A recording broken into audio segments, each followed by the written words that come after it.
I think we have lost a sense of meaning. And to pick up on what Norman said so beautifully, it's because we've lost a sense of belonging.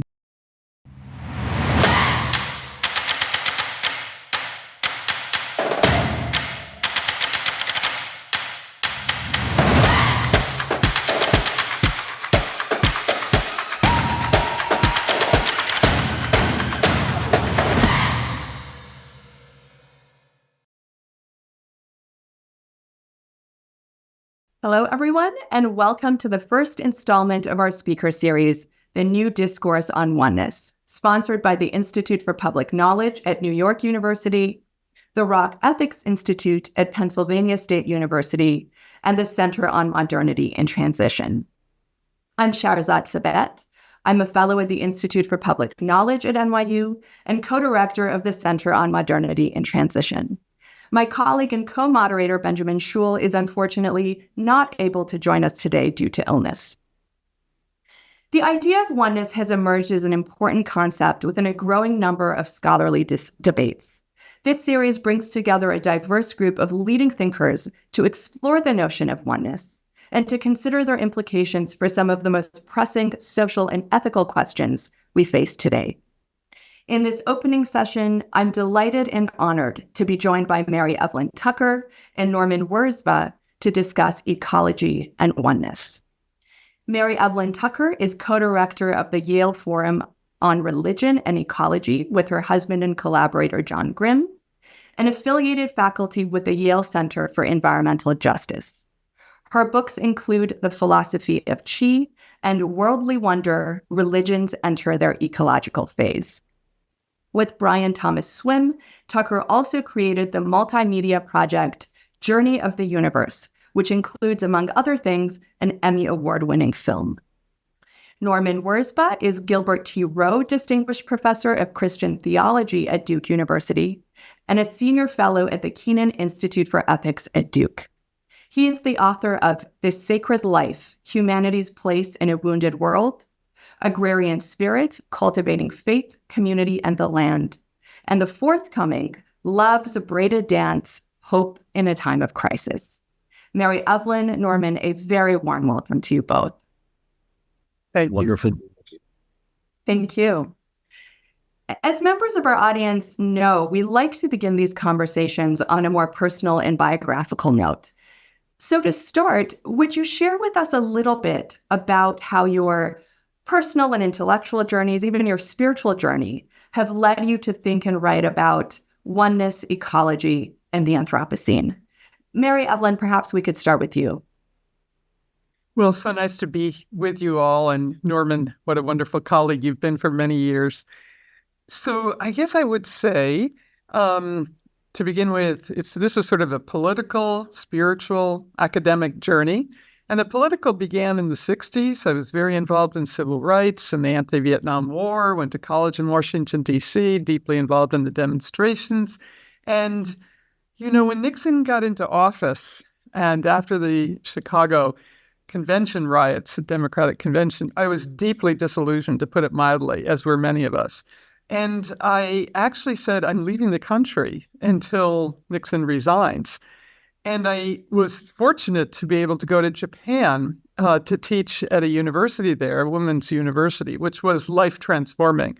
And this was 73, 74. I spent almost 2 years in Japan, traveled extensively through Asia at that time.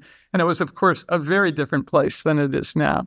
But that began my lifelong interest in Asian religions and in what they had to say to this topic of oneness and belonging and relationality. When I came back to make sense of all this, because it was quite huge to begin to study Buddhism and Shinto and Confucianism while I was in Japan, I began studies with Thomas Berry, a cultural historian of world religions, at Fordham University. And as some of you will know, he was a unique, transformative, brilliant thinker, not only in the world's religions, but the story of evolution as well. So that transformed my life. And just to bring it up to relevance again for today, I was teaching, but I felt what we had learned from Thomas Berry and at Columbia with my mentor there, Ted DeBerry, that we had to bring these world religions to some kind of sense of relationship to the problems of the world, especially ecology. So John and I started a series of conferences at Harvard Center for the Study of World Religions in the mid-90s, 10 conferences on these topics, and then bringing in the science, bringing in policy and other disciplines into the discussion. Ed Wilson was part of this and so many others. So that was the beginning of many, many scholars, many environmentalists working on what is it that their religions could say, what are their views of nature, and how can we establish a field in academia and a force, a moral force in the larger society. So that's the journey. Fortunately, there are now 18 graduate programs in religion and ecology across North America, and the moral force was evident at the COP meeting in Dubai and all over the planet now. Why is climate change? Why is pollution, biodiversity loss a moral issue? So let me stop there. It's been a great journey. And Norman, you've been such an important part of it as well. Thank you, Marilyn. And we look forward to hearing more about that as the conversation unfolds. Norman.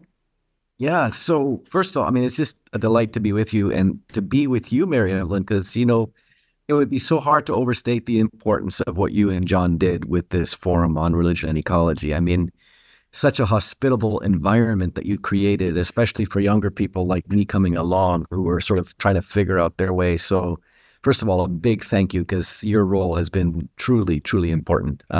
You're very So the thing about my life, I grew up as a farm kid in Western Canada, thought I was going to be a farmer. And the world that I had was, you know, with a view of the Rockies to the west, prairies to the east, spent a lot of time in the mountains, and it was pretty idyllic. And I know as kids, you make things more idyllic than they actually are. But even so, it was quite a shock to me when I left Southern Alberta to attend divinity school at Yale and encountered Gary, Indiana, and had never encountered pollution and stench and squalor like I saw there. And it brought to my mind this question: how do we create a world in which we can make this planet just so degraded, so polluted, so toxic?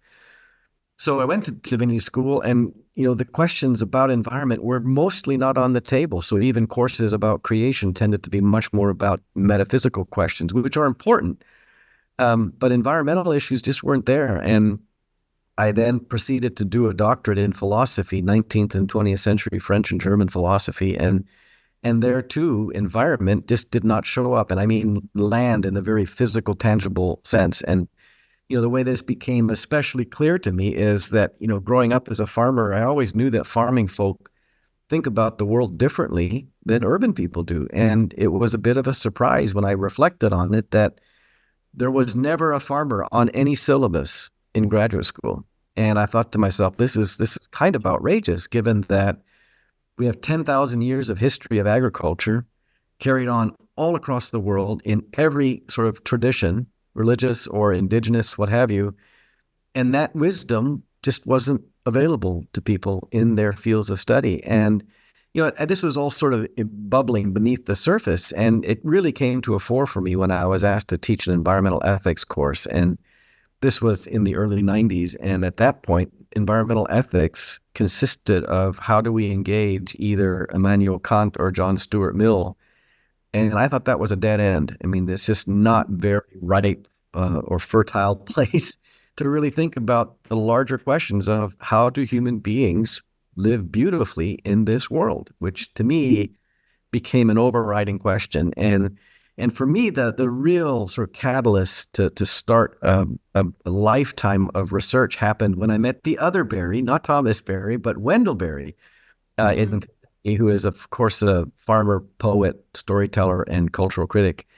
And what he did that was so valuable is introduced me to writers from around the world and across time who wrote in an agrarian way.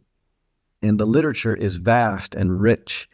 And that put me on a journey to begin to look at major philosophical and religious questions through this agrarian lens in which you put the land first.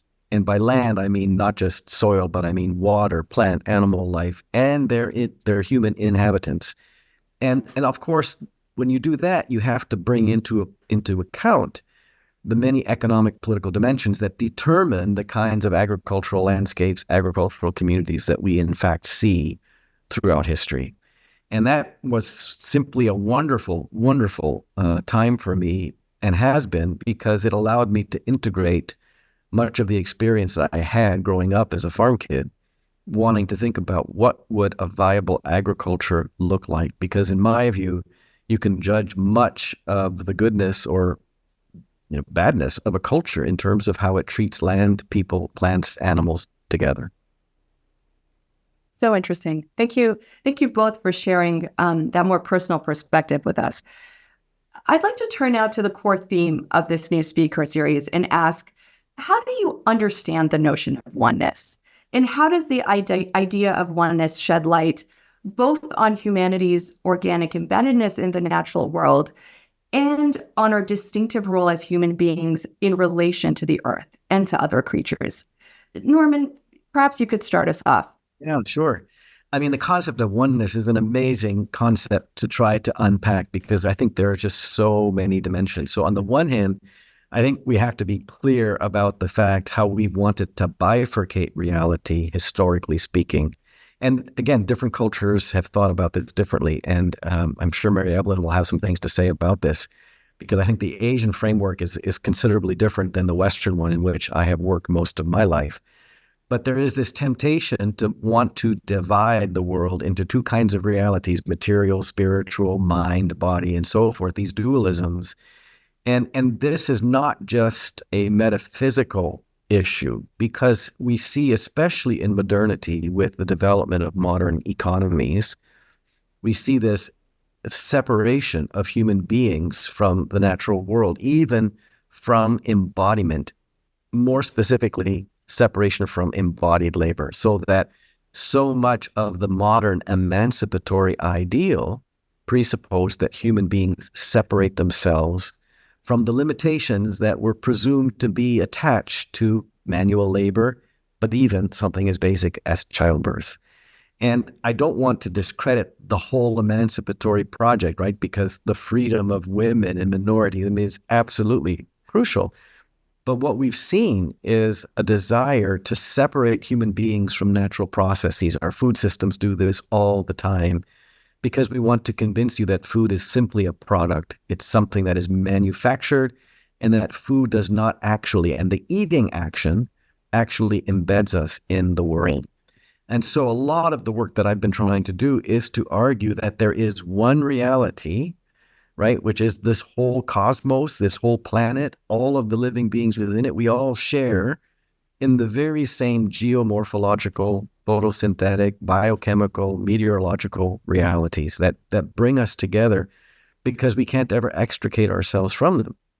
So in that sense, the world, its reality, is one. But one of the things that I've been wanting to do more recently is complicate this question of oneness, because especially if we think about oneness as a kind of singularity, right? Or perhaps even a kind of solitude that requires us to think that we could be the kind of being that lives by itself, through itself, for itself. And this is a huge mistake, right? Our identities, and I think a way to describe this is in terms of human agency. We don't act simply by ourselves, from out of ourselves, right? Our agency, I want to argue, is multiple, or maybe more precisely, it's a distributed agency, because how I think, how I act is always a feature of the environment around me, about the social influences that are always intersecting through my life. And so in this Sacred Life, this book that you mentioned earlier, I really wanted to develop the concept of human beings as a meshwork reality and as a rooted reality. And by meshwork, what I mean is that through our bodies, there are always multiple lines of other bodies intersecting, interpenetrating, so that we could never simply isolate ourselves. We could never just be a singular being. We're always distributed beings, because we need to eat, we need nurture, we need fellowship, we need support.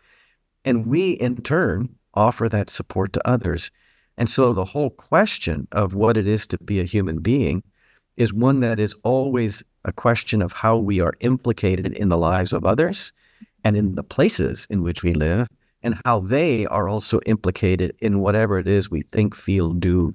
And that then complicates the question of what does it mean to be the person that is me, right? That the person is never singular, even though I do have the appearance of being one thing. The truth of the matter is that our bodies teach us that we are always related, always connected, right? So that, as Donna Haraway says, I think just beautifully, we are our relatings, right? We don't just have relationships. The relationships actually are who we are. Mary Evelyn, your Journey of the Universe project has much to say about the concept of oneness and about, as the film puts it, the profound role that we as human beings play in the story of the universe. How would you answer these questions? Well, again, as Norman said so beautifully, this is a huge question. It needs to be complexified and so on. And just to comment on Norman's experience at Yale Divinity School and almost all divinity schools until very, very recently, and I mean just a few years ago, have not had the environment at all involved. So we'll get into this soon, but we haven't had the context, the worldview, the ethics to approach these problems. And as Norman said, again, I'm just reinforcing this, that the Western philosophy and religion in particular has not dealt with these issues, whether it's food and agriculture or biodiversity loss. We're in a sixth extinction period, or pollution and environmental justice in many of our minority communities. We have not had the resources to respond to this. And so if we come to why not? And as you're raising the question in this series, how can oneness provide a context for responding to issues? So this isn't just a philosophical, even an ontological issue, although those are important, really important. So my response would be, we have not created an evolutionary context for dealing with this issue. This is, again, not part of our humanities or even our undergraduate courses and so on. We've got evolution and science on one side in their silo, in a rather reductionist framework, saying there's no meaning in the universe and Earth. We just understand it with empirical measurement and so on, but an objectivity. But when empiricism becomes a worldview, we have objectified everything outside of ourselves. So the inheritance of an Enlightenment mentality says we are the only thinking creatures, and an ethics is only about relations between humans and God, if you will. But that is a huge problem, which I think in our times is being overcome by tremendous work of people like Norman and his colleagues and so on, and all the world's religions are responding to it. But let me just hone in on the split, the dualisms that we have that Norman has mentioned. And he also mentions that Asian traditions do not have them in these same ways. Indigenous traditions do not have them in these same ways. So, but the coming together of a dynamic and holistic scientific understanding of our universe and Earth is essential. It's an essential context for all of this, as well as a more sophisticated understanding of humanities and cultural worldviews, religious worldviews, which are Confucianism, the tradition I've studied most, which has influenced more people than any other tradition on the planet, because this is a 5,000-year-old tradition. Their basic worldview is a continuity of being, of cosmos, Earth, and human. And what is the role of humans, which I'll say more about soon, but is essential in this context. So an evolutionary worldview that has a dynamic process, developmental time where the human comes out of 14 billion years, and responding to these processes means we have a responsibility for the continuity of these processes. As we put these together, we weave them in the braiding that Norman uses in his new book. I think we have a tremendous context for re-inhabiting what is oneness and our responsibility to the future of life. Thank you. Norman, I see you moving your head. Did you want to add anything to that? Yeah, I think this is really important. And I think one of the things I hope we can come back to at some point in our conversation is, we've got these traditions, and, we'll have a chance to talk more about specific traditions that we know very well. I think it's important to be able to talk about how some of these traditions come under new kinds of pressures. And I mean by those pressures, particularly new economic forms, right? And something as broad as, say, Enlightenment or even modernity, mercantile capitalism, which I think can be more accurately described as a military or even war capitalism, because we know now in ways that we didn't before that already in the 16th century, there's a way of human beings positioning themselves in the world so as to be the masters of it, right? And that the work of geographers, cartographers, and financiers is to make the world legible for commodification and accumulation. And this becomes an economic political system, right? Enforced with, the violence of a military or police state that then imposes upon the world this new regime. And religious traditions, indigenous traditions, we know have been under assault from what is now what we call either globalization or neoliberalism or free trade arrangements or what have you. And I think we need to understand that, when we talk about religious traditions or indigenous traditions, right, that these become witnesses to a way of thinking about the world that by itself isn't enough when it's faced by, multiple corporations that have tremendous financial investment and then the backing of a military complex to go about the world and instrumentalize it, commodify it. And the question is, how do we help people not just sort of bring up the question of worldviews, which is important to do, but how do we take worldviews and make them a force against the force that really wants to destroy the world? Absolutely. I couldn't agree more, which is why all of our work is theory and praxis. And we have, hundreds of engaged projects of religious grassroots activism that is trying to do exactly that, whether restore nature or preserve forests or have native environmental knowledge, traditional environmental knowledge now woven into scientific understanding of forest management and fisheries and so on. So I couldn't agree more. It's not just a shift of worldviews, but it's making worldviews embedded in action, and this is how it's been for such a long, long time. And in the Harvard conferences, we were saying, as you know, Norman, there's a retrieval here, there's a reevaluation, and there's a reconstruction. And that's what's been happening in these traditions for literally thousands of years. And so the Christian tradition, as we'll come to with your terrific work, is re-inhabiting a space of embeddedness in the material world, of an immanental understanding of what is sacred, what is divine. And that's a huge shift. So that's exciting because it is making a difference in terms of action. But if we don't have the human energy, namely the ideas of relationality at the depth that we need it, we're going to burn out.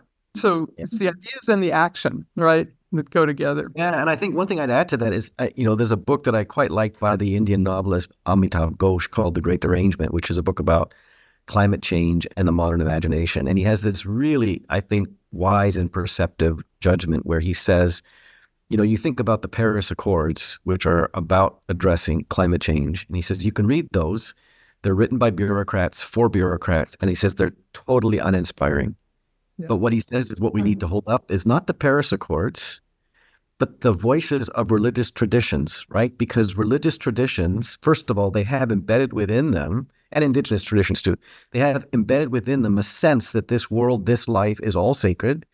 And so they bring a moral, spiritual voice to the work, and they have followers, millions of them, right? Intergenerational people, not just fringe groups, right? That now need to be motivated, inspired to do exactly what Mary Evelyn was just saying, right? How do you take these ideas, these traditions that have so much wisdom, and make them into an economic political force that can really do some good in our places. If I can just pick up. Oh, yeah, please go ahead. Amitav Ghosh, I'm so glad you've mentioned him, because at the end of that book, The Great Derangement, not only does he say the religions are crucial, but he names the Pope's encyclical Laudato Si, saying this is a literary work, because he's calling for works of the imagination and religious inspiration. And he says this is a critical document. And Bill McKibben, one of our greatest climate activists, says this is the most important document of the 21st century, Laudato Si, because he's bringing together cry of the earth, cry of the poor. So we do have amazing resources emerging now for this work to be done. My next question actually goes to this question of motivation. Norman, in your book that we've mentioned, The Sacred Life, you suggest that among all the crises humanity faces, one of them is a crisis of meaning. And resonantly, Mary Evelyn, in your work on ecological ethics, you argue that we currently lack a, quote, moral basis for changing our exploitative attitudes toward nature.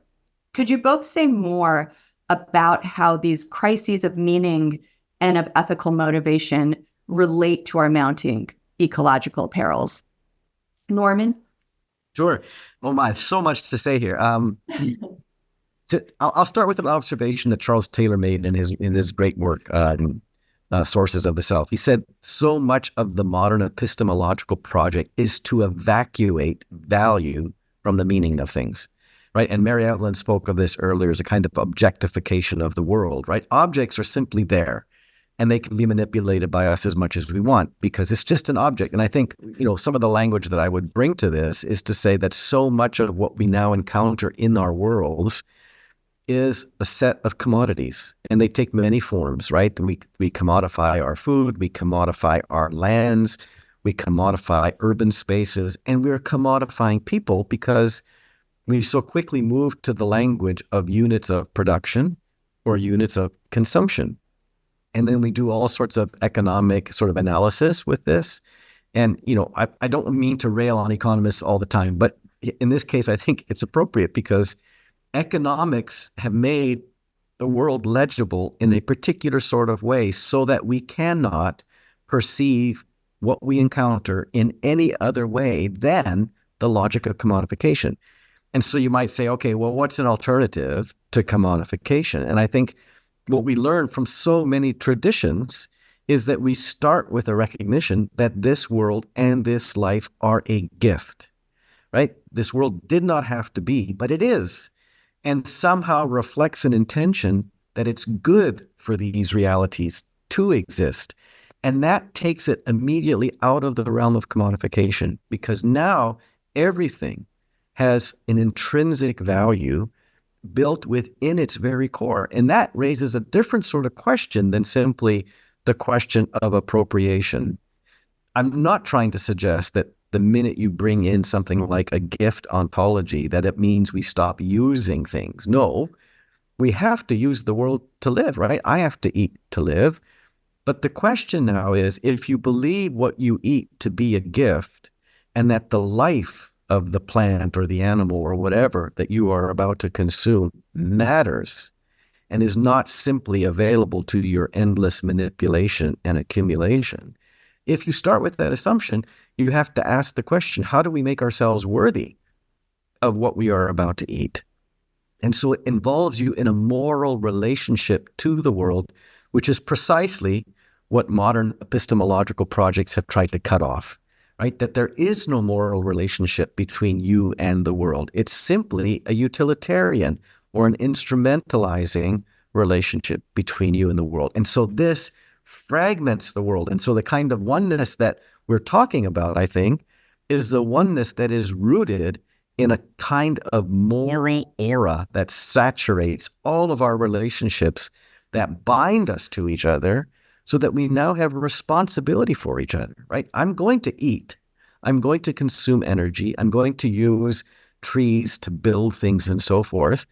But we bring now a new frame of mind and hopefully a new set of practices to how we are going to use these so that we don't just assume that we can have with them or do with them whatever it is that we want, that we need to respect the life. And, Robin Kimmerer talks about this beautifully in Braiding Sweetgrass.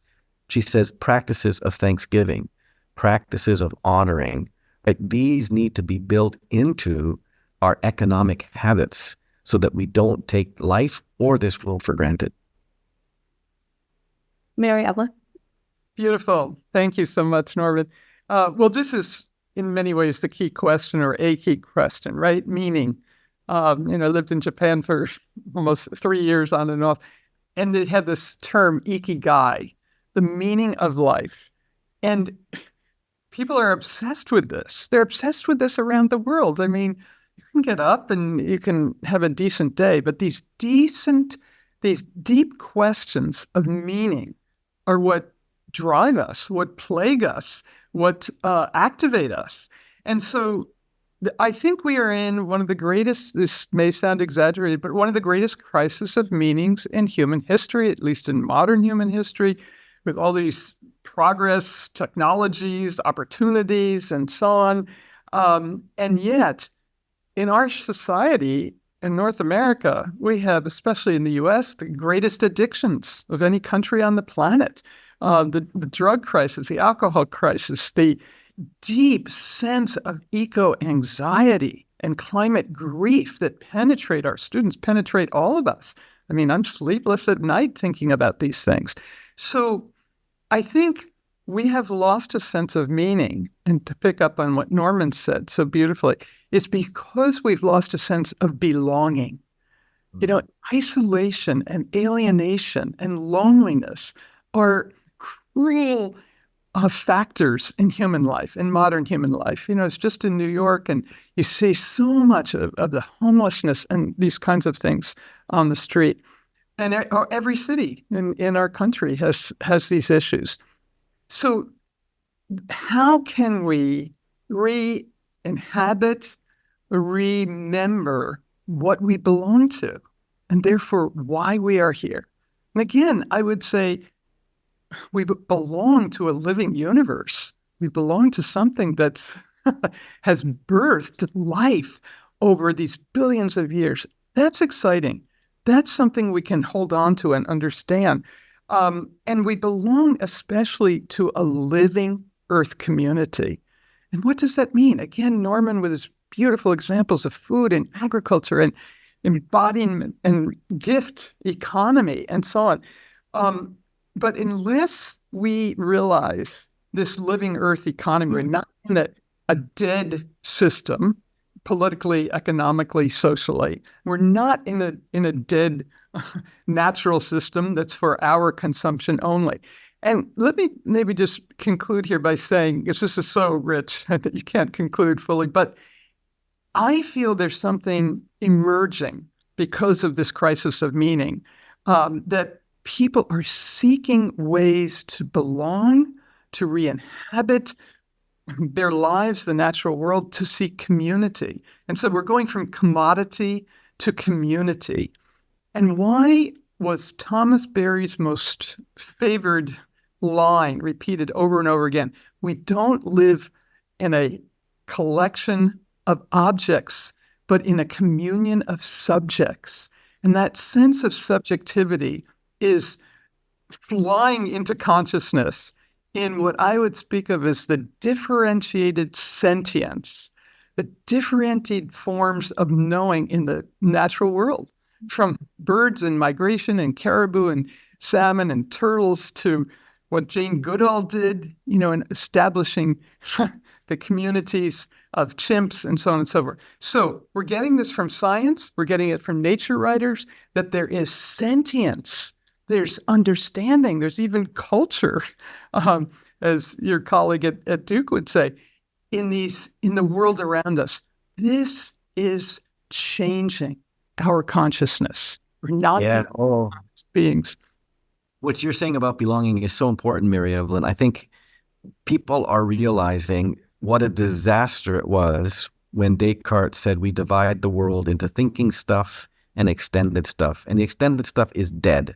Yes. Right? Just material in motion. And this way of thinking And again, Amitav Ghosh, I think, has some really insightful things to say about this. He said we needed that epistemology so that the colonial imperial projects could get underway. Yep. Because you can only enact your will upon a world if you think it's dead. Yep. If it's alive, if it's sentient, you somehow have to figure out, what do you do with another living thing, another living being, a living place or community? And what Descartes did in his sort of very famous bifurcation is he enabled it for people to think that, yeah, they live in a dead world. And then, of course, the problem was, he said, well, maybe bodies are just machines also. He didn't want to say that about human bodies, but he certainly believed it about animal bodies, which is why you could do vivisection on them. But if you think now, so many people, they're saying, if the world is in fact dead, then the world can't love us back if we want to give our love to it. And so there's a profound sense of alienation that people feel, but it's an alienation not just from the world, an alienation from their own bodies, because they think if their bodies are just machines that can be appropriated by bosses or economic systems, and we're seeing it in the way we treat workers, manual laborers, agricultural workers, they're dispensable. And I think we're realizing that we have to recover a sense of the world as living, as precious, as worthy of our cherishing. Because if the world is not worthy of cherishing, why should we think that any human life, let alone our own lives, are worthy of cherishing? Because I think nobody wants to be on the opposite end of somebody else's utilitarian calculus. Right. Exactly. I too really appreciate this connection you're drawing between a crisis of meaning and a crisis of belonging. I think that's really key. Maybe we could go back to the discussion we were having a little bit earlier about non-Western and indigenous perspectives. Mary Evelyn, when considering the possibility of developing a new earth ethics, as you call it, you've argued that the Confucian concept of qi could be helpful because it's a psychological and physical entity that suggests reciprocity between humans and the non-human. You also highlight the political value of indigenous traditions, which, as you put it, and here I'm quoting, have strong cosmovisions celebrating the kinship of all life forms and communitarian social ethics that emphasize a shared common good. Mary Ellen, could you tell us more about these ideas and how they might tangibly inform our individual and collective responses to the challenges of the Anthropocene? Well, thank you. These are, finally, indigenous traditions are being appreciated for the sense of kinship, of belonging, of gift cultures, and so on. And I've been very fortunate to be married to John, whose studies have been largely Native North Americans here in the U.S., and we've spent a lot of time with the Crow tribe in Montana, and he's done many rituals there, including the Sundance and so on, and we're adopted into that tribe. So understanding in small ways, but over many decades, actually, both the family structures and the ritual structures, and the ability to survive with great deprivation, incredible poverty on these reservations, and so on. And yet, this huge interest in preserving their traditions, their cosmovisions, their sense of belonging to the stars and the constellations and the sun and moon and so on, and the prayers that are offered up to begin the Sundance, to end the Sundance, all the rituals that go throughout the year to prepare for a Sundance and Sweat Lodge and all of this are just huge. So that sense of cosmovisions being brought forward in today's world and being enormously appreciated, finally, and that goes for Latin America and many other parts of the world. We've been with Native peoples in Asia and so on. So this is really an important moment. What is kinship? It's not just family, it's not just human. And so this community idea is very, very important, but it needs this context of a cosmovision that we dwell in a sense of a living universe and living Earth community. Confucian tradition, and it's one of the reasons I've been very attracted, of course, to Asian religions. And I think it needs to be integrated into these discussions more, because so many people are excited about indigenous traditions, rightly so, and this traditional environmental knowledge finally being taken seriously by scientists. And we have courses, on these traditions on Coursera, and John interviewed many, many indigenous peoples from around the world on their practices. But as well, the traditions of East Asia in particular, I mean, I won't go into Buddhism in great extent. A lot of people know about Buddhism and its sense of interdependence and relationality and so on. But Confucianism is less understood. And that's the tradition that is a communitarian tradition. So a communitarian ethics, as opposed to a hyper-individualized ethics that we have elevated in the West, is what Confucianism is about. Now, all these traditions, we like to say there's problems and promise. Confucianism had its hierarchy and its control and authoritarianism. So I'm simply trying to bring forward, though, the ideas of a continuity of being as their cosmovision, of universe, earth, and human as not radical break, not radical transcendence, and so on. I could say a lot more about that. And the continuity means the human is embedded in concentric circles. There's no isolated human. That concentric circles, you're part of a family, you're part of friends, you're part of a society, an educational system, a political system, the natural world, and the cosmos itself. So as you cultivate yourself, it's not to get to heaven or for personal salvation or something like that. It is to affect the ripples in this pond and to contribute to a common good.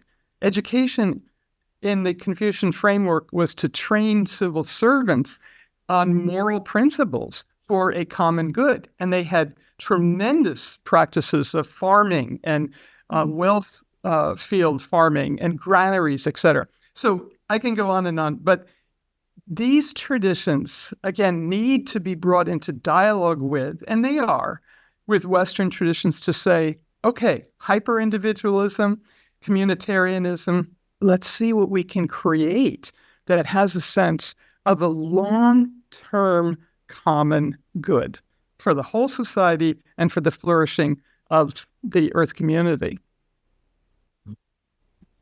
Norman, I'd love to invite you to offer your thoughts in response to Mary Evelyn's reflections on the ecological insights of indigenous and non-Western traditions. Right. Yeah. So, yes to so much of what Mary Evelyn just said. I think one of the things that's been very clear to me, and this is a difficult sell for some people, but we're becoming very much aware of the fact that the kinds of assumptions and methodologies that so many of us work with in university life, for instance, they're pretty well entrenched, and we've come to the view that they're somehow inevitable.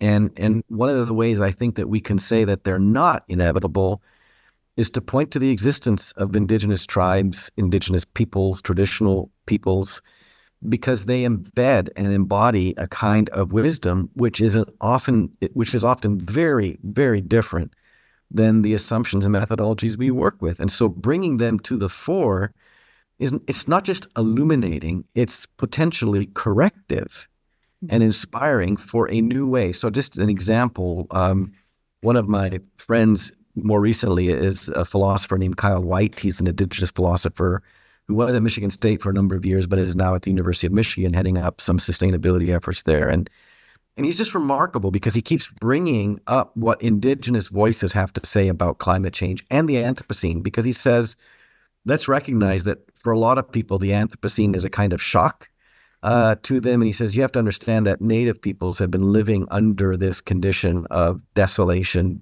deprivation, degradation for 500 years or more.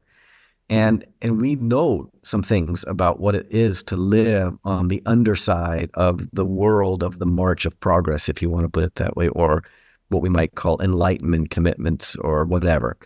And I had him recently come to Duke, and when he comes, he's just so good with our students because he's able to challenge basic assumptions that students have about questions of meaning, questions of purpose, what's an economy for. But this last fall, he came to Duke to do a lecture, a public lecture to anyone who wanted to come.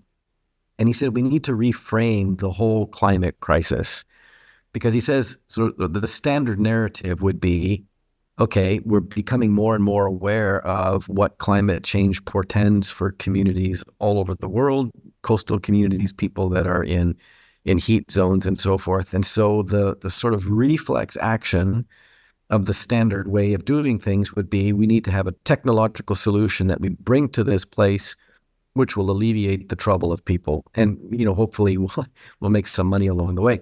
Now, he says, why do we think that this next technological solution is going to get us to where we want to go? Because he said, this has been the pattern for the last several centuries. When there's a problem, we develop a technological device that we say will solve the problem, yet produces yet more problems. And he says, we need to rethink what is the fundamental problem. And he says, the crisis of climate change is not a crisis of technology. It's a crisis of consent. Now, this is an amazing reframing of what climate change is all about, because he says in indigenous traditions, the whole manner of one's political operation, the way one imagines what the future of a community should be, how a community should run, is the principle of consent, right? That you go to the people involved, you go to the creatures involved, you go to the place involved, and you ask for consent before you do anything. And there are lots of ways that, indigenous peoples have talked about the kinds of communication that can exist, not just between people, but between non-human people and persons and also human people. And so the question then, when you put it at the level of consent, is we realize rather than accelerating our technological advancement, we have to actually stop it for a minute and ask ourselves, what would the land say to this project or plan that we have, right? What would the creatures say? Because as Mary Evelyn said earlier, we're in the sixth great extinction, right? We're looking at unparalleled levels of species loss at plant, animal, and insect levels. Clearly, we're not consenting with anyone about what we do because we think we have the solution. And what we're discovering is that when we violate consent, we not just violate the world, but we put our own futures in a level of jeopardy that none of us are anticipating.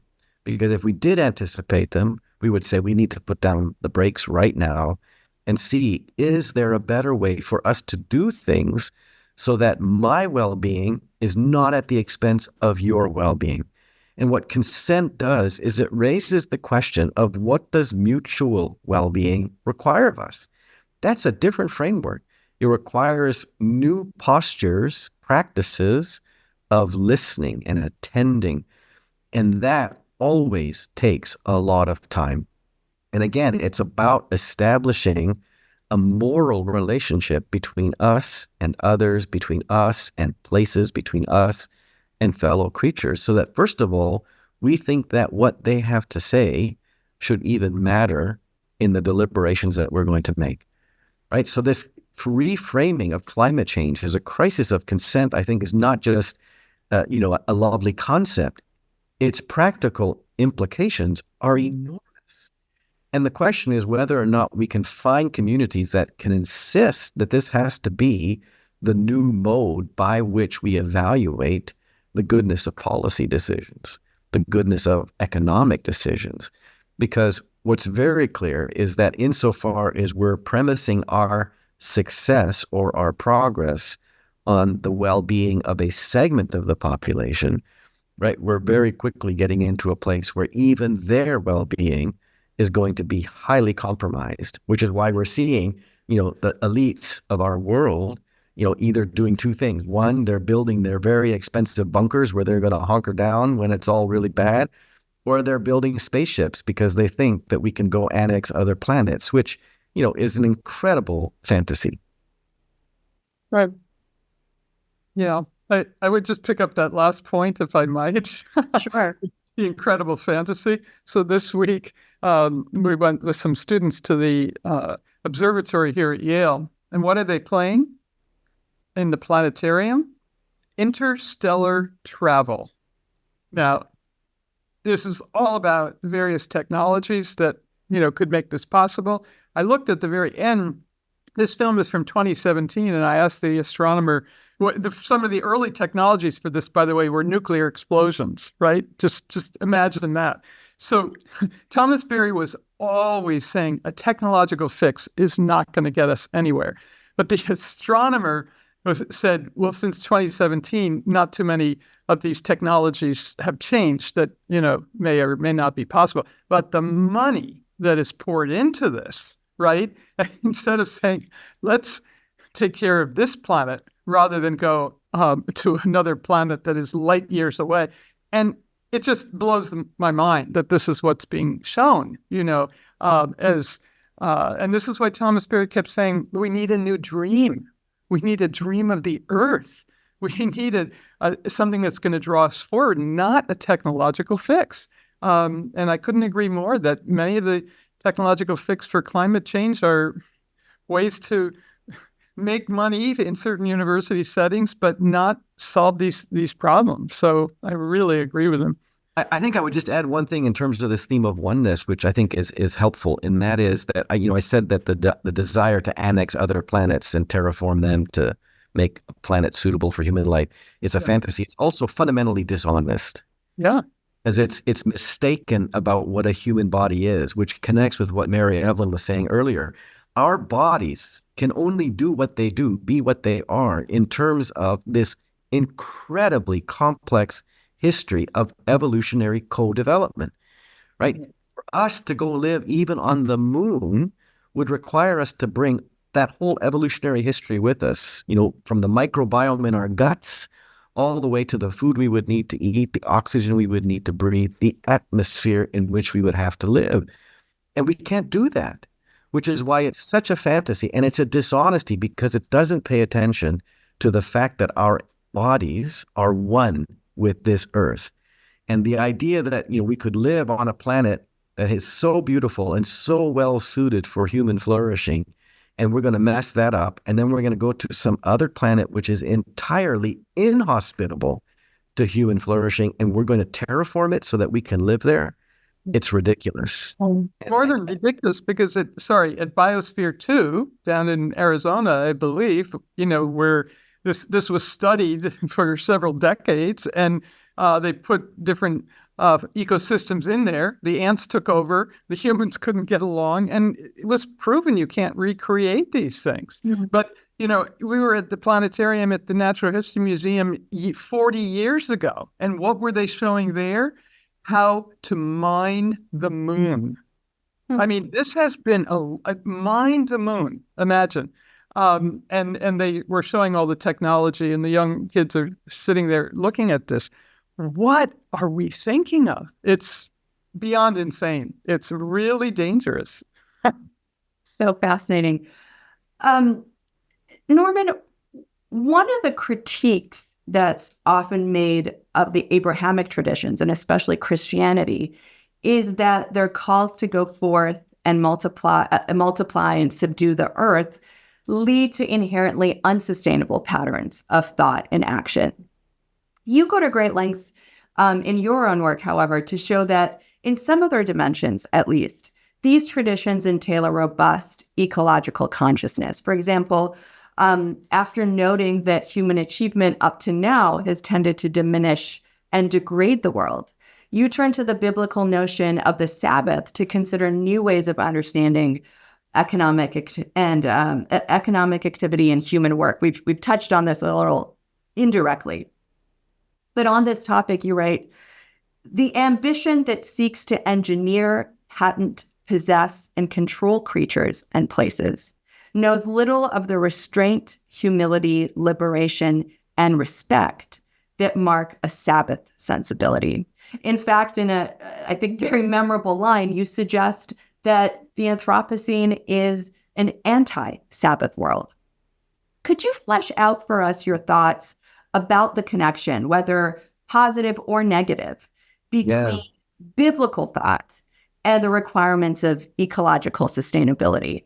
Yeah. Oh my, we got hours left to go. There's so much to bring up. And I saw in the Q&A that one person asked, how do we bring consent in line with something like the sort of command to dominate. Right, which is very relevant to this question as well. Yeah, absolutely. So first of all, I think there's no question that Christianity has a lot of responsibility insofar as it has been deployed to murder the world. You can't get around that. But at the same time, I want to say that this would be a corruption of what is in fact going on in the scriptural texts. And here we have to make a very important qualification, and that is we tend to read scripture through the eyes of a modern person, especially modern people living on this side of the Industrial Revolution, where we have a world of machines which enables people to respond, engage with the world in ways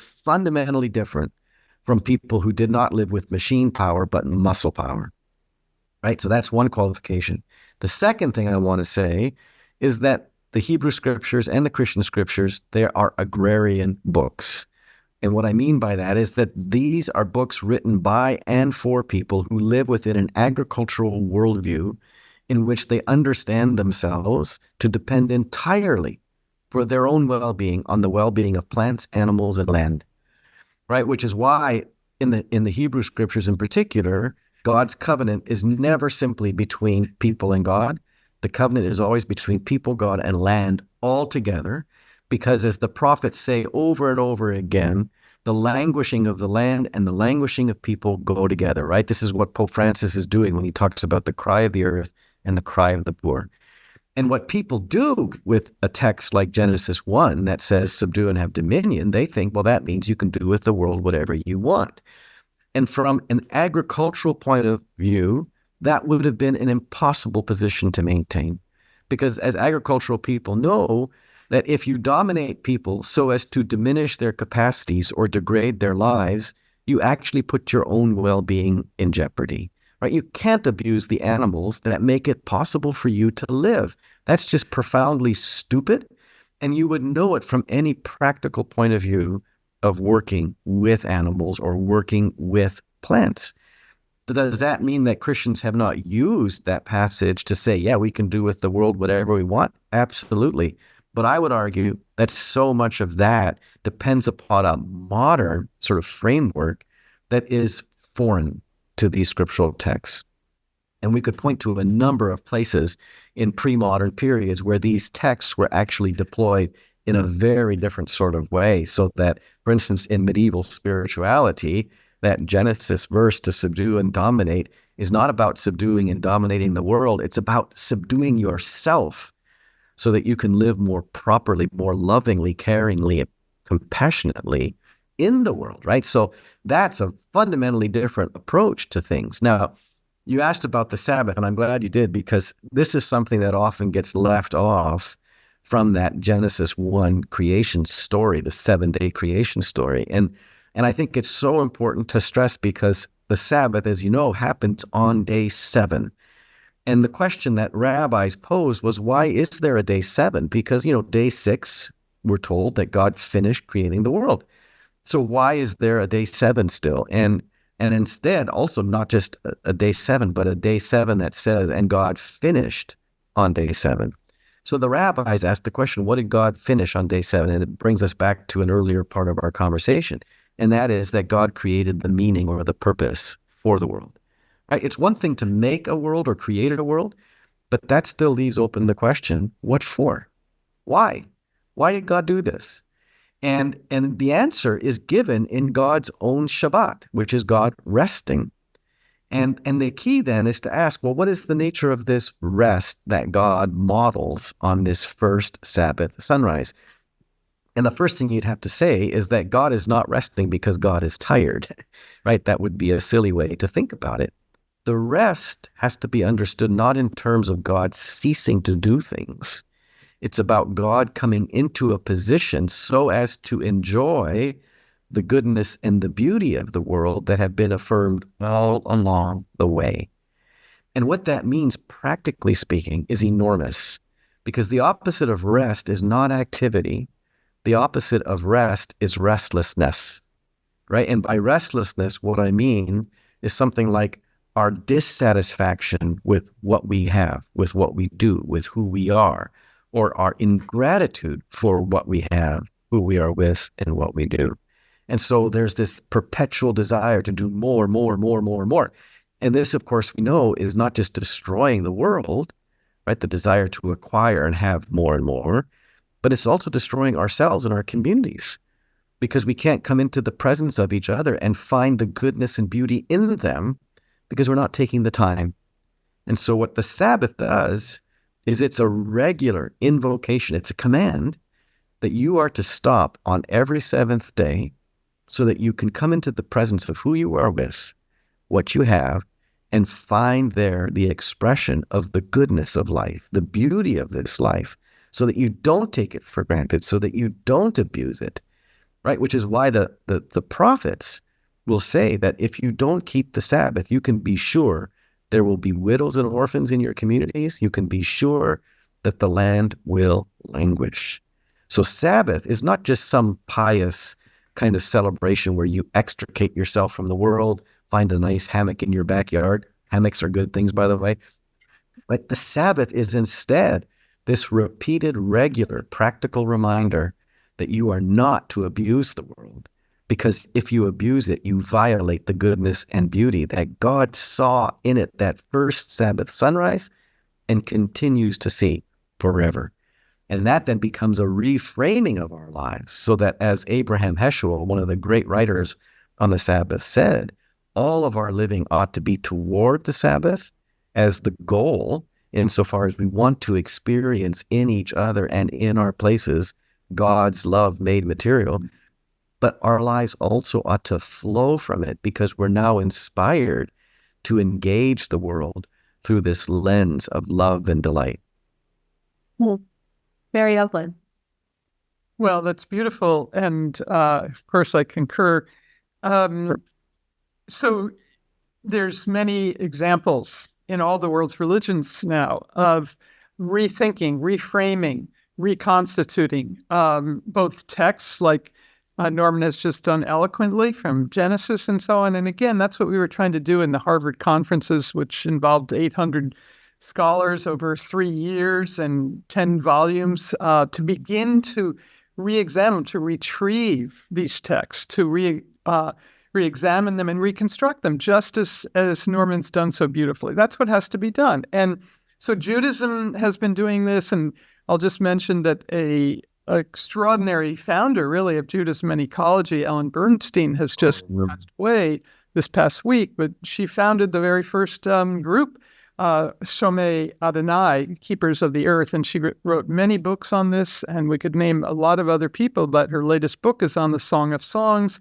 She did books on how the Passover should be done in a ritual that honors the earth and so on. So in Christianity, we've already called out the Pope and Laudato Si, but his inspiration in many ways came from the Greek Orthodox patriarch Bartholomew. And he did conferences in the 80s and 90s, of which we went to many, on water issues. And he had some of the greatest theologians of the Eastern Orthodox Church, Metropolitan John of Pergamon, and then now John Chrysostom, who's picked this up, to say all of creation is sacred. The earth is an icon. This tremendous sense that is actually very deep in Orthodoxy and in Catholicism, a sacramental sense about the world around us. And those conferences brought scientists, UN leaders, EU leaders, and so on everything ranging from the Baltic and the Black Sea to the Mississippi and the Amazon and so on. Dynamic expressions of a theological and ethical position for change in views of water and so on. And another example is the Muslim world has just released a very important statement called Al-Mizan, which is about balance. This has been years to unfold. It was just released this past Tuesday, and it's being called the Laudato Si of the Muslim world, calling for change on climate change, but a whole range of issues. And the Muslim leaders, by the way, were very essential in the pre-COP conference in Dubai because they called together in Abu Dhabi representatives from all the world's religions. And it was an amazing conference. John and I were there, but Muslim leaders took the role forward. And that Dubai conference, for all the problems that it had, was the first conference where religions were inside the conference center with a huge platform, table, booth, if you will. 300 talks were given there on the importance of religions. So these are not just, ideas within academia. They're having a lot of effect. They will take time and so on. And I could go on about Buddhism and what it's doing, ordaining trees in Southeast Asia and so on and so forth. But I think I want to come back, but maybe in your next question, I'll come back to Confucianism and what it's doing, because this is exciting, even though it's against great odds. But many, many people are involved in this, both academics and grassroots religious environmentalists doing amazing work. Norman, did you want to add anything before we move on to the next question? No, I mean, I think this is really important to say that, and this is what's difficult to say also, is that, as Mary Evelyn said, this takes time, and it's really hard to be patient in the time of a climate emergency. Yeah. Right? We see how, even just this last week, scientists released a new report that talked about how the warming of the oceans is like off the charts. The North Atlantic no scientist was predicting it would get this warm this quickly. And this, of course, has tremendous implications for the climate systems in Northern Europe, but also what it means for fisheries, coral reefs around the world. This is a development that is really frightening to many scientists. And so we're in the middle of a climate emergency, and yet we're saying that it's going to take time for these things to take hold. And so for me, one of the really important questions is, how do you take, the beautiful and powerful, important sentiments of some of these traditions, like a tradition called Sabbath, which I think is enormously revolutionary. And it was positioned as an economic teaching, which is important to say also. How do you get this implemented in a world so that we can do the things we need to do? Right? I don't think anyone believes we're going to stop climate change, but we certainly need to figure out, how are we going to adapt? How are we going to create communities now that can manage the kinds of disturbance, the kind of destruction that will be coming to many, say, coastal communities, coastal regions, or that are going to affect people living in this equatorial zone where it's just going to be too hot to live for months in the year.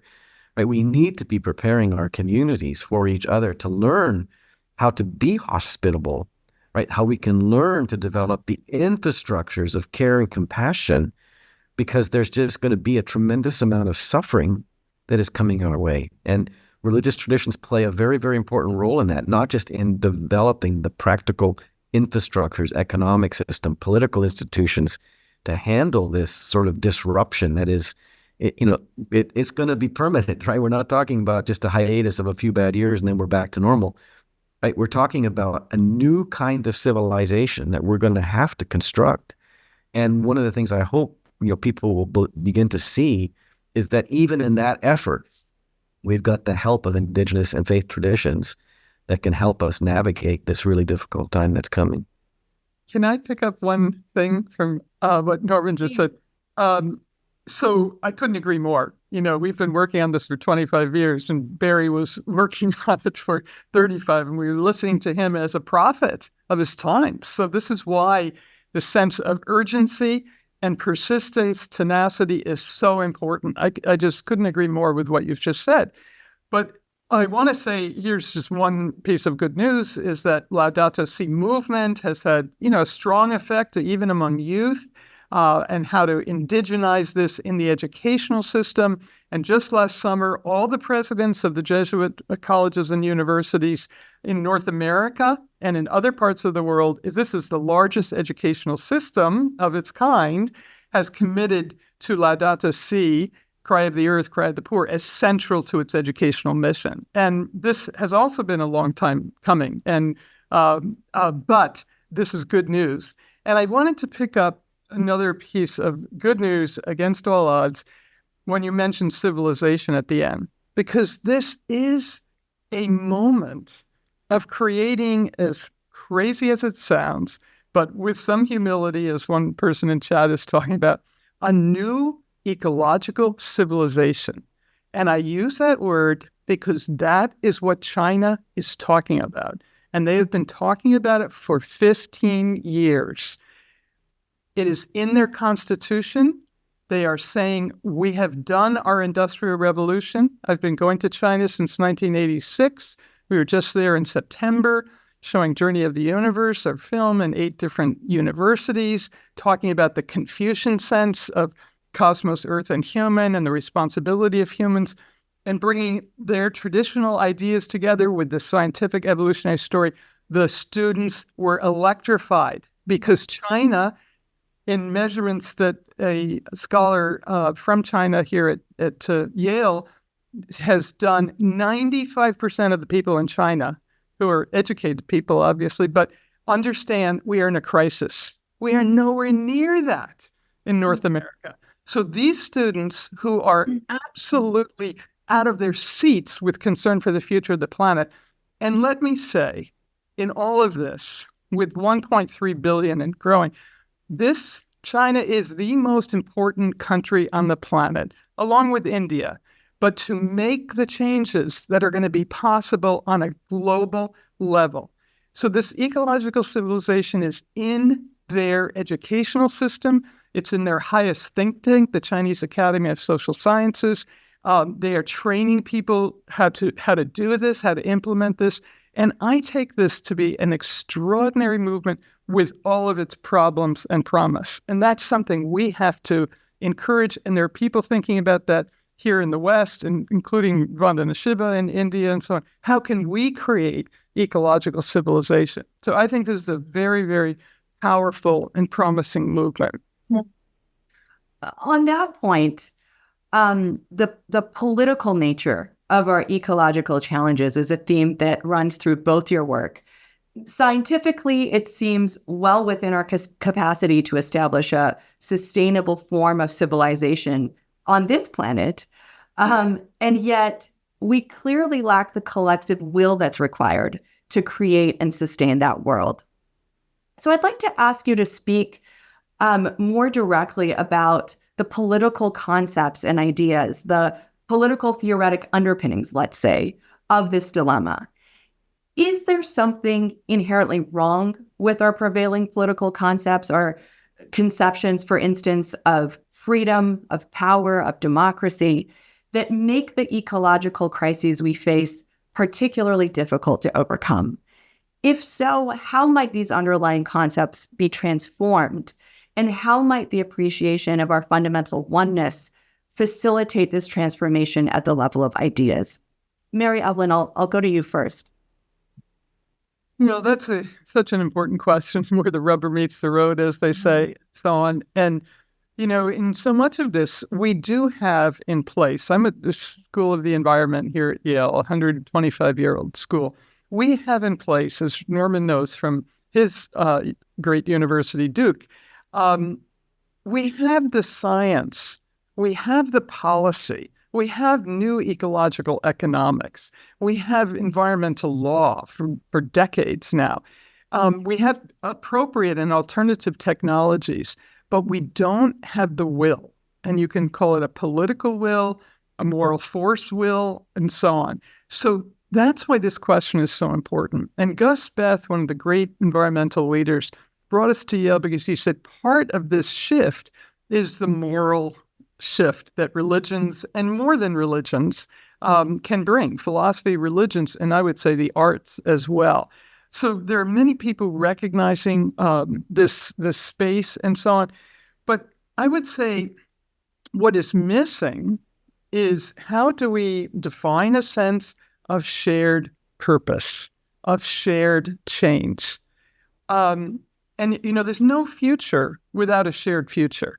That's how basic this is. There's no future without a shared future. And yet, we are probably one of the most divided nations on earth right now. And that's true in other parts of the world. But let me say, even though this sounds somehow theoretical, but it's not, it comes back to what Norman was saying too when he surrounded this discussion with the politics and economics and the military-industrial complex so astutely. So we, in the Enlightenment framework, which is a post-French Revolution framework, highlighted by, as Norman has said, a Descartes framework, I think, therefore I am, everything else is dead. But even in the principles of modernity, the constructed democracy, if we speak about life, liberty, and the pursuit of happiness, who is that for? The individual. Totally a human-centered, hyper now individual sense. It's my life, it's my liberty, it's my happiness. Instead of, this is all of life, which is what we've been saying. There's no life without the whole concept. It's not your liberty, it's responsibility. And that's where the Confucian sense was so important, even in constructing the Universal Declaration on Human Rights. Rights has responsibilities. That's what we're missing. And certainly a pursuit of happiness without the flourishing of all life is impossible. So there are efforts to create biodemocracy, as an idea. And there are many efforts, as we know, to speak of the rights of nature, and we can talk about that more. But fundamentally, we have got to move from the positive dimensions of an Enlightenment mentality, but rethink it with the communitarian understandings of working for a shared future and a common goods, let's say, in a plural sense. Norman? Yeah, so I'd like to follow up on that. I think this is really important conversation. And I think what is abundantly clear is, Mary Evelyn said, and I saw this in the meeting. I went to COP26 when it was in Glasgow, and I went to a variety of sessions to try to understand how do different folks in different sectors like finance or development, how do they think about the challenges ahead? And almost without fail, sessions ended by saying, we know what to do. We have the mechanisms, we have the technologies, we know what we need to do. We just can't do it because we can't convince people to do it. And especially we can't convince leaders, right? So there was, and I don't know, I wasn't in the COP28 meeting, but what was so apparent is that there were the people in suits who were in the convention, and then there were all the people, and the young people in particular, on the streets, right? And so the most exciting by far of COP26 was to be on the streets with indigenous people and young people who were marching. And, they talked about how, they're cut off from the decision makers because they're young and they're indigenous. They don't have money. They don't have influence. And this is a real problem.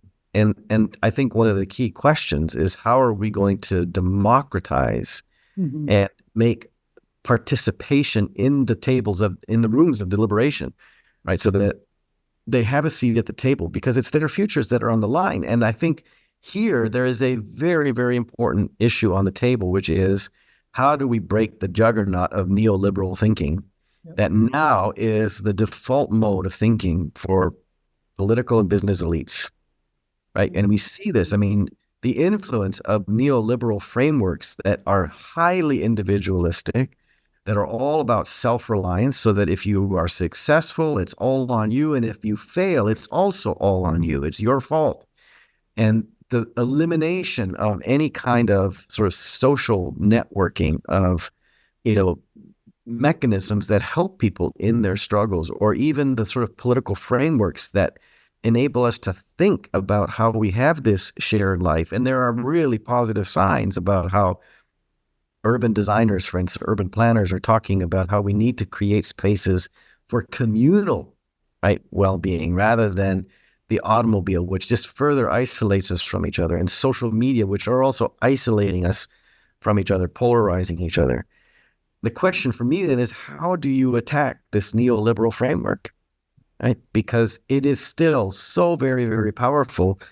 And even though we recognize that it's based upon a faulty understanding of what it is to be a human being, that it's based upon an anti-ecological and even an anti-political way of framing our lives, right? The political life that we share, already Aristotle knew this long ago, political life is always shared life. And yet what we've tended to make of political life is this procedural mechanism whereby individuals can pursue whatever path of flourishing they think is suitable for themselves. right? So the sense of the common, the sense of our shared life is evacuated from so much of political process today. And so we have to figure out, how do we develop, right, the communities that can speak, that can challenge this neoliberal way of thinking. And here too, I think we have so much to learn from religious traditions, indigenous traditions, because they still maintain the importance of community. They still maintain the importance of having some sense of how we are in kinship relations that have a moral valence to them that requires us to even ask, how is what I want to do good for the good of others? And so what I think this means is we got to help religious communities, indigenous peoples become more of a voice, become more of a political presence. And I know that's really difficult because in America, we've got this crazy thing called Christian nationalism that's being promoted, which is, in my view, just egregious, because it's not about imposing, right, a religious law or something upon the whole world, but about drawing on these religious traditions to help us understand our shared life and the sacredness of all life, so that through our own traditions, we can all figure out what kinds of moral voice, what kinds of spiritual energy can we bring to the table so that we can help our business leaders, our political leaders, understand that decisions can no longer be made in terms of the betterment of a select small number of people. Amen. Evelyn, I see you nodding vigorously. Did you add anything? Well, I loved everything you said, and I just wanted to come back to one of your questions partly because I realized I didn't answer it, and I think it relates to this oneness topic, and that is chi, or how are we going to reignite for this sense of change that Norman's articulated so well? How are we going to reignite a sense of belonging and community and so on? And if we don't see the world as unified, which is why I think we need this evolutionary understanding that deepens our sense of reverence and respect for all of life. But chi in particular is actually it's a way of viewing the world that everything has chi, meaning matter, energy. This is a non-dualistic idea, okay? And it's why it is crucial for a shared future. And this is expressed in all kinds of ways. I did a whole book on the philosophy of chi and so on, which I won't go into here. But it's also very practical because, as Norman has said over and over, how are we going to be embedded? How are we going to be embodied beings? And chi is suggesting the philosophy of chi, the practice of chi. As we know, Tai Chi, Qi Gong, I do Tai Chi, and the traditional Chinese medicines and acupuncture and so on is igniting the acupuncture points in the human that also correspond to the world around us that is filled with chi, being, again, from a universe to earth systems and so on. And that is part of the re-healing of human life. These practices, and we have them, of course, earth prayers, we have them in many traditions now that are coming back to new forms of liturgy, new forms of practice, mindfulness, and so on. But I just want to say that chi, the notion of chi, which is pretty widespread in its understanding, and these medicines are things that are healing people back into relationality and belonging. And if we don't have the energy to make these changes, we will give up, we will be in despair, we will be in disempowerment, we will lose our agency. And that's what I worry about most with the young people and so on. So we need that sense of self-healing, of earth healing, and activating human energy for these transformations. Right. We unfortunately only have a handful of minutes left, but I do want to give you each maybe a minute to share any closing thoughts you might have on this theme. Norman, go ahead. Yeah, I thought I'd end on the topic of hope, because one of the things I do in this book of mine is when we talk about all these really depressing realities, I always get the question, what gives you hope? And I don't like that question. So for me to bring it up now seems a little bit ironic. But what I want to do when I get that question is I say that's the wrong question to ask. If you believe hope is something like a security blanket that's going to protect you from the trouble, or that there's going to be some technological fix that's going to make everything better, and Elon Musk is the savior or whatever, that's all rubbish, right? I want to say that instead of asking the question, what gives you hope, as something that will protect you from trouble, the better question is, what do you love? Because hope and love are inextricably bound together, right? A hopeful life is one in which you say, it's worth giving myself to the betterment of a future that we can create together. And so the question then turns on, what's going to activate your love, right? And it can be any number of things, right? So, I have a new granddaughter, which is just beyond beautiful and good. And so all of what I do now, not all, but much of what I do now is in response to seeing her and thinking, what is her world going to be like when she's my age? And I know it's going to be vastly different, but it reframes what I do now so that I ask, how can I give myself whatever skill I have, whatever talent I have?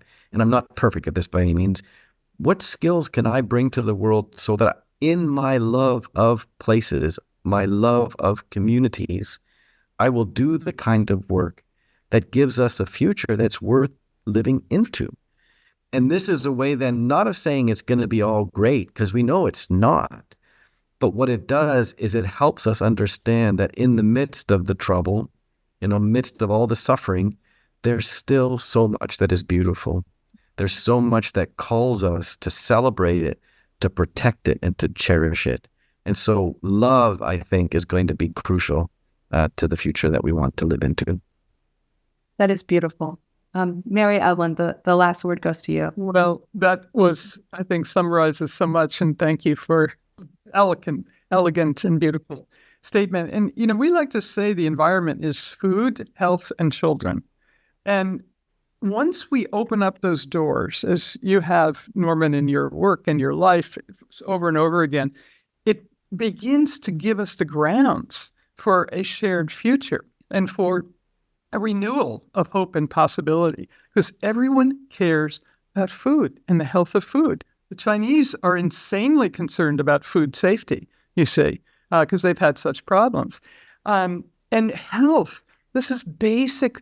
We didn't have the levels of cancer, when I grew up, and we didn't have the kinds of tremendous body issues that we're having now because food is so unhealthy, our soil is so polluted, our air and water, and so on. So if we bring people into a sense, don't you want to be healthy? Don't you want your children to be healthy?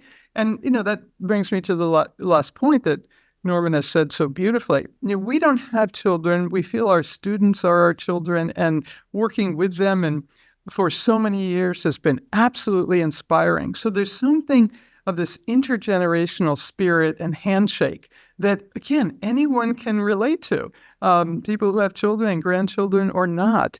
And just opening up those doors, echoing Norman, with love, with affect, and with a tremendous sense of humility. Again, we don't have all the answers, but we know we're concerned about a livable future, a shared future, and the aliveness and beauty of the sentient Earth community. So thank you so much for having this discussion. And Norman, what a joy to be with you, listen to you, learn. Well, this has been so much fun. We should do this again. Please. We'd love to facilitate that. Yes. Norman Wirzba, Mary Evelyn Tucker, such a rich and stimulating conversation and an absolutely terrific start to this series. It's been an honor and a delight for me. Thank you both so much for joining us today. Thank you for inviting me. Wonderful. Thank you. Thank you also to our sponsors, the Institute for Public Knowledge at New York University, the Rock Ethics Institute at Penn State University, and the Center on Modernity and Transition. And of course, thanks to all of you for joining us today. We hope you'll do it again on April 5th. That's the new date for the event that was rescheduled with Jeremy Ingalls and Aicha Chubukchu. So we hope to see you on that Friday, April 5th at 3 p.m. Eastern for the next session of this series, which will be a conversation on justice and the oneness of humankind. Thank you, everyone. Thank you.